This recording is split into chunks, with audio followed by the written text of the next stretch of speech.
Ready? Hi, this is Chris with Collision Hub, and we're back on the last day of SEMA in Las Vegas, and we've got my favorite guy in the booth with me today.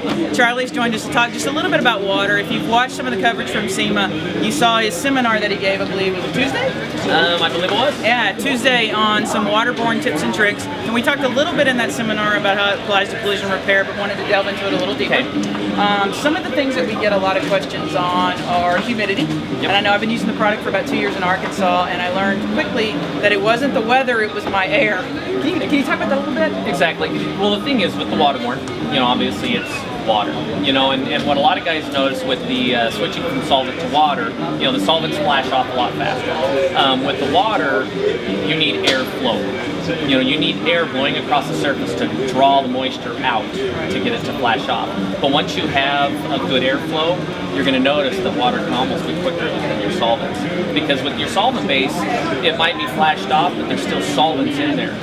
When waterborne is flashed off, it is dry. It's done. It is done. Yeah. So it's all about airflow, and then your air source is very crucial. A lot of people don't realize that. You know, you see the piston-driven air compressors, and the moisture in the air will affect the water-based paints as well. You know, so you need very dry ambient air for moisture, or for the waterborne paints as well. Let's start that a little bit. So a shop that's interested in going through the conversion process, it's probably more than just buying the paint, maybe a couple of handheld dryers, right?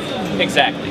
You know, I mean, you need, especially if you're doing, you know, large collision facilities that are doing mass production, you know, and larger panels, you know, doing roofs, hoods, and so forth. A lot of those shops have to retrofit their booths with the blowers in the corners just to get the airflow up. You know, just because of the airflow of your booth sometimes isn't enough. Okay. And then compressors. I know we talked a little bit about air quality. And so when we're speaking of the air quality for collision shop, you know, we want to make sure we got some good pressure, but we want to make sure it's clean, right? You've got to have clean air.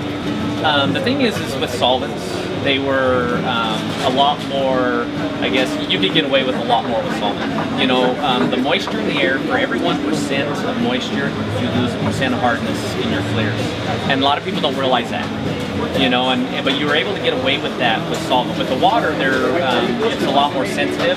So people are noticing, a lot of people are having problems with their water is because of the moisture in their air lines. So a good refrigerated dryer and a good dryer system at the point of the paint booth itself is very crucial. Now I started spraying solvents probably before I could walk, you know, with Dad in the paint booth, and so the switch to water was really scary for me because the solvent allowed me so much forgiveness. Yes. But you went through the switch process too. Yep. What was your initial impressions of water? To be honest with you, nobody likes change. Right. I mean, we're all apprehensive of change. Especially, you better believe it. You know, because you think you got the system down, and the next thing you know, they want to change it on you. And you're like, what am I going to do? Yeah. But you know, with the change, everything with switching from solvent to water, the spray techniques, it's like I explained to you guys, you don't spray your base coat the same as you spray your clear. You know, so you do need to learn a different spray technique. It is very important for the shops that are switching from solvent to water to attend some of the classes. You have to go to the training centers and learn, you know, how to apply the water. The spraying technique, you know, one of the biggest differences that I saw is with the water, you cannot spray a heavy wet coat, because heavy wet coats, what will happen is it'll want to pull apart from itself. You know, and because it's a latex technology, and there's little fingers in there that grip together. But if it's too wet, they won't interlock with each other. So you put more of a medium wet coat on. And then the biggest difference too is from solvent to water. It's like when you're spraying heavy metallics and pearls.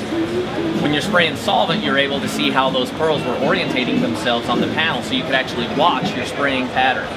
With the water, it looks really blotchy, and it looks really bad. It's a little scary. It's scary, but you just have to have faith in the product and realize that it's going to just work its magic, let it do its thing, and once it flashes off, all the pearls orientate where they need to be, and it looks good.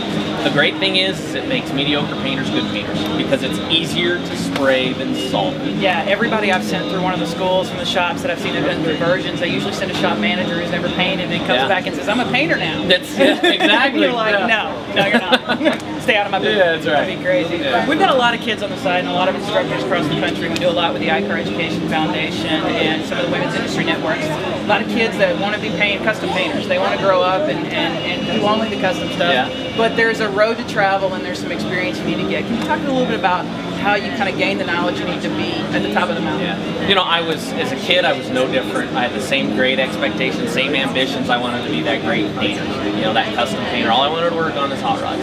But you got to pay your dues. You know, I mean, it's so important when you go through the Motec schools and getting out of school. Everybody wants to, you know, once they graduate, they think, man, I'm going to start my own shop and build hot rods. Right. You got to pay your dues. There's so much that you learn in the collision repair industry that translates back over to the into the custom world. You know, and it takes time. I mean, it takes time to refine your skills. You know, and you know, when we're young, we're not very patient. You know, we want it now. You know, and just with hard work and a good work ethic, you're going to achieve your dream. So if you're ambitious, just keep striving for it, but just be patient because it'll come. Right, you got to paint a lot of Hondas before you got to paint a lot of Hondas before you get to paint a 32 Ford.